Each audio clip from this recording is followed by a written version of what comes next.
What is good, YouTube? It's Coach Ryan Razooky, and I know I've been incredibly busy since we opened up our second gym, but I promise to get back onto the YouTube grind and provide you guys with some of the best content, so that's what we're doing today. We are talking about two of the most important ways to finish the basket, and this will help you to become a much better scorer. So stay tuned, and I'm going to give you the secret to two of the best finishes, and once you develop these two things, it'll be pretty hard for anybody to guard you. Okay, so step one, before we get into any of the finishes, you must be able to use the right and the left hand. If you can't finish with your left hand, which a lot of players struggle with, you need to develop that right now. So obviously you see Mikey and JJ get into the basket. They have no problem finishing with the right and finishing with the left. Now there's this one really cool secret about finishing. I'm going to show you 3 clips and let's see if you can figure it out. Beautiful ball fake, spin move, up and underneath. To just get to the...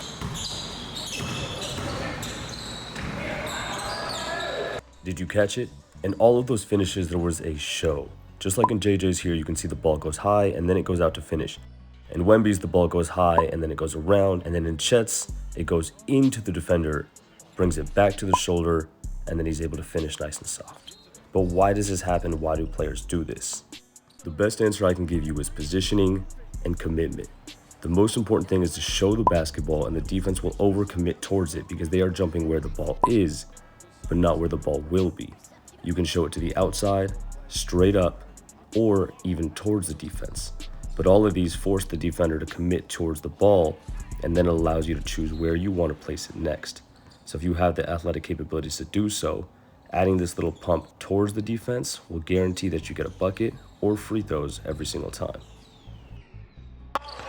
Mathurin goes inside, gets into Williams. My favorite example is this one by Benedict Mathurin, and of course the ones by Chet Holmgren as well. But you see Kyrie have a ton of these where he's able to get a lot of and ones, where he's able to finish acrobatically around the rim, and he's able to use his right and his left hand. Whether he's showing the basketball towards the defense, up into the air, or even to the outside and then finishing with the inside. But this is one of the biggest and most important staples, and it's actually really easy to work on. Set a goal to make a certain amount in a row. Could be 5, could be 7, could be 10, maybe more.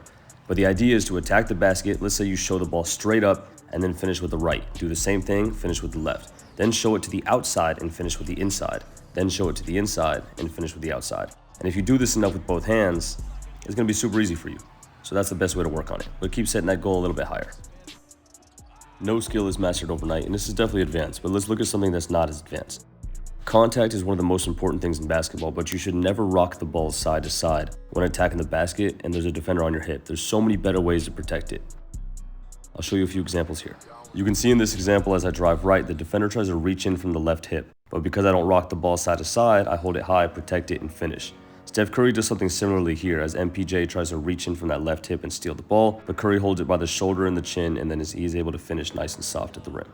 Now, when it comes to contact, this is one of the greatest examples you'll ever see. Curry could drive straight to the basket, but that's a bad idea. Instead, he drives towards the help side defender, finds the contact early, and that allows him to have space to finish at the rim. A lot of coaches and trainers don't emphasize this enough, but look how Juju finds and initiates that contact. This is what the best scorers in the world do, so I highly suggest that you start getting on this trend. This one's tougher to see, but Steph Curry sticks his left arm in the chest of Harrison Barnes and extends that finish out with his right hand as far as he can. It is not illegal to pin your defender using your shoulder or your forearm as long as you don't push off that defender. You're using your body to occupy and eat up the space. The best way to finish at the rim is to understand the angles that you need to take to the rim, where you are in relation to the rim, and where your defender is in relation to the rim. And this way you can always put yourself in the best position to score. Just look at this drive, for example. There's a ton of contact as the defender is trying to push the offense player outside of their line, but Mikey's able to stay nice and tight and get exactly where he wants to. Same for me, for instance, I'm driving in and I'm able to veer into the contact, or JJ who veers into the contact, and then we extend the basketball away from the defense.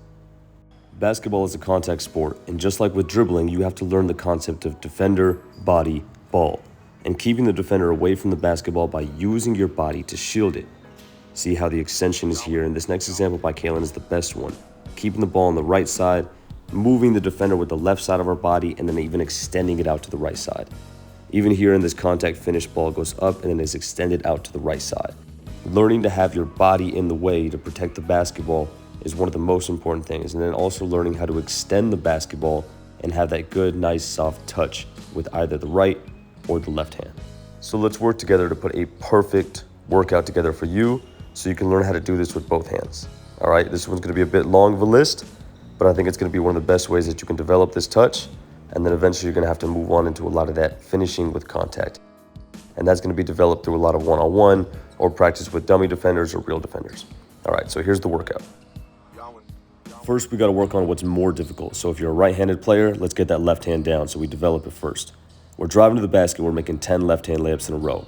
Now, if you're more advanced, I want you to really focus on how you make these left-hand layups.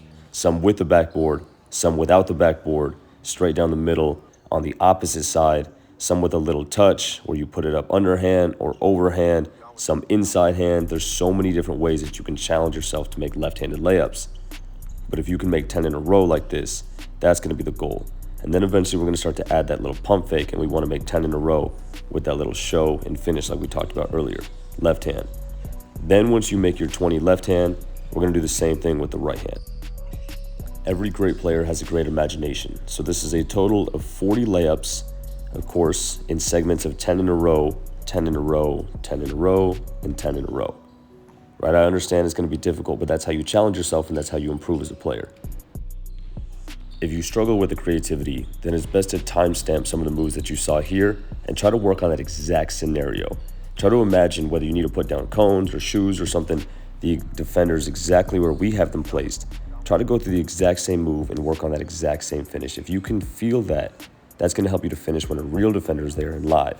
And that way you can work on the timing correctly, how you hold and separate the ball from the defense, how you shield the defender, or how you get into those different pump fakes to force the defense to play at a certain spot. That way you can finish at a different spot. These are two of the best finishing tips that I can give you, and I want you guys to work on these today. And then I'm going to give you guys some more with different contacts and different options to be able to get to the basket when there's multiple defenders or taller defenders. Of course, the floater is a great option, and we'll work on that mid-range and three-point shot as well so you guys can become more dynamic scorers. Let's work on this one today and timestamp any that you see that you need to work on. And I promise if you leave a comment, I'll do my best to get back to you.